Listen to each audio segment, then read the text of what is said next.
बारिश की बूंदें पुराने हवेली की टूटी फूटी खिड़कियों पर पड़ते ही अजीब सी आवाज कर रही थी। गांव के लोग कहते थे कि उस हवेली में पिछले 50 सालों से कोई नहीं गया, क्योंकि जो भी गया वह वापस लौटकर नहीं आया। लेकिन अनिकेत को इन बातों पर यकीन नहीं था।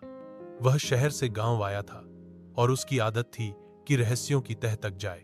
उस शाम जब गांव के लोग बारिश से बचने के लिए अपने घरों में दुबके हुए थे, अनिकेत ने टॉर्च उठाई और हवेली की तरफ चल पड़ा।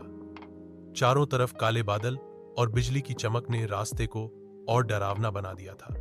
हवेली के गेट पर पहुंचते ही उसे एक सड़ी गली बदबू का एहसास हुआ।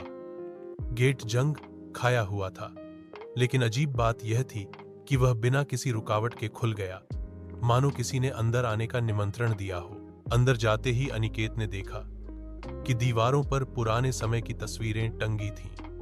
उन तस्वीरों में अजीब बात यह थी कि सभी लोगों की आंखें जैसे उसे घूर रही हों। उसने एक तस्वीर के पास जाकर टॉर्च की रोशनी डाली। एक औरत सफेद साड़ी में, जिसकी आंखों में गहरी काली पुतलियां थीं, लेकिन चेहरा धुंधला, जैसे कोई जानबूझकर मिटा दिया गया हो। अचानक ऊपर की मंजिल से धीमी सी पायल की आवाज आई।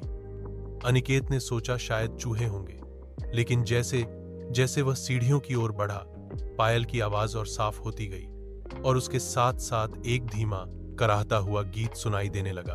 वह ऊपर पहुंचा तो एक लंबा गलियारा था, जिसमें दोनों तरफ बंद दरवाजे थे। एक दरवाजा थोड़ा खुला हुआ था और अंदर से हल्की लाल रोशनी आ रही थी। उसने दरवाजा धकेला। अंदर एक पुराना कमरा था, जिसके बीचों बीच जमीन पर लाल रंग से एक गोलाकार आकृति बनी थी और चारों तरफ मोमबत्तियां जल रही थीं।